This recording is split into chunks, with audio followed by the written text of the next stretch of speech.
I also want to thank Mr. Mike Snyder for, I know he probably didn't mean anything by it, but in one of the early recruiting meetings that I was at, he told me offhandedly that he thought I would come here and maybe be 5th runner on the team.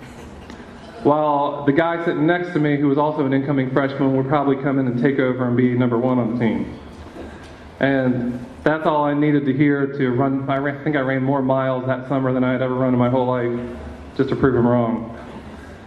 I want to wholeheartedly thank the college administration for speeding up the timeline for making my assistant coach, Jesse Skiles, the head coach while I was still here. I still to this day feel blessed and lucky that he became the head coach while I was still here. My sister would say that she wished she had more years under him. I can't tell you what it meant for me to get to run for the most successful coach in the history of the West Virginia Conference in any sport. He literally took me and individualized my training to mold me into a conference champion level runner and an All-American. I know I couldn't have reached that level without his guidance. He was the type of coach who, if he tells you to go run 50 miles right now, you would do it. You'd do that for him. He's the type of guy who you know is on your side. He's the coach that you know that you can count on not only to be a good friend, but to break a clipboard or two if you dare not run up to your potential, follow his lead, or worst of all, skip class. I know that I, for one, tried to reach all new limits at each speed workout just to see what his reaction would be, or to hear him say, "That workout was so good, I feel like I need to smoke a cigarette now." I don't know how many workouts he said that after. He's the one who not only told me what to run, but told me why I was running it. Without him as a role model, I wouldn't have had the success that I did when I too went on to coach track and cross country athletes at Clark County High School. That just offhandedly, that program I started up when I first came to Clark County, I started up that Feeling Good Mileage Club, and I watched that group of kids go from first grade all the way into high school, and they obliterated the state meet for like 5 or 6 years in a row. They still are. My first grader that I ever met was Chris York, who just graduated, and he was the #1 runner on the team last year. So that, I know what Coach Skiles, I'm experiencing that same kind of thing as a coach now. That's really cool to see. My only beef with Coach Skiles is that I told him not to recruit anybody who could break my records, and obviously he didn't listen, which makes this induction even more important to me tonight. By the way, that steeplechase record that Bob mentioned before has been broken by somebody, so I have only one left. All I had to do was go back and watch the conference meet this past fall and see the determination in the eyes of the Bobcat runners, meet the great people on the team, and see the support that the track team gave the cross-country kids, to see that Coach Skiles is still having that same effect here at Wesleyan that he had when I was here, and I know that that will continue as long as he's still coaching here.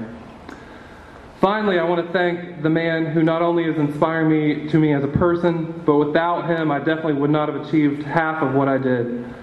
Major Sean Armstrong, who's currently serving in the U.S. Army in Baghdad, Iraq, but he's sitting right there right now. He came all this way.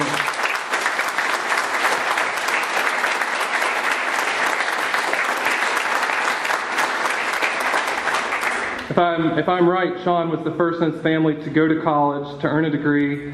He's followed that up by earning 2 master's degrees and is now serving our country in a war-torn area. While Sean was here, he too was an all-conference runner and won a few conference titles himself in track. Unfortunately for me, I'm finding this out as I get older, I have a real lazy side.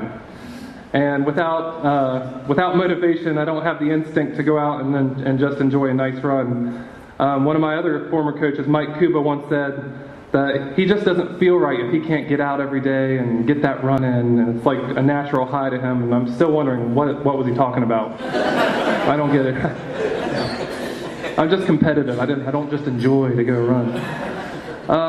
But it was Sean Armstrong who pounded on my door at 6 a.m. to go run 7 miles.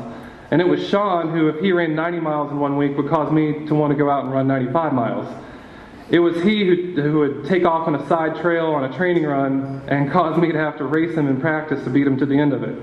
Sean would start every season and arrogantly tell me that this was the season he was going to take my #1 spot on the team, which made me, of course, have to train twice as hard to not let that happen, because I knew he was good enough to do it if I didn't train enough.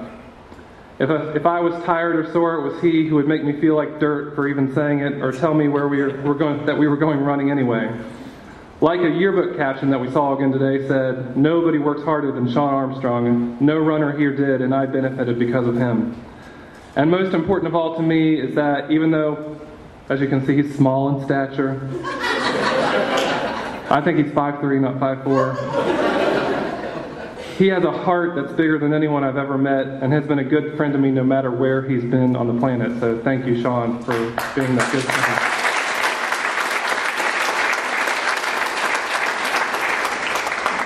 I'd like to end finally by saying that in addition to being honored to be in the Hall of Fame, I'm also honored to be a local athlete being inducted into the Hall of Fame. I grew up only a few blocks from here, and there have been many other athletes from Buchanan who've excelled here at Wesleyan and were integral parts of their team's successes. There was a weak moment that I had when I was running in that national championship in Los Angeles, where I was at the time I was in the top 5, I think, and glanced back and saw runners who on paper who should have been ahead of me. And I remember thinking, what was I, the kid from the little town of Buchanan, doing running ahead of them? I had to talk myself out of that line of thinking and tell myself I deserve to be in that spot too, and then willed myself to continue at that pace. I love to see local kids from my own hometown succeed, and I hope to continue to see that happen here at Wesleyan. Thanks to everyone who voted in my favor. Thanks to the current administration for hosting and putting this together and to celebrate our accomplishments. And I wish luck to the outstanding runners that are currently running for Coach Skiles as they wrap up indoors and start their spring track season. Thank you.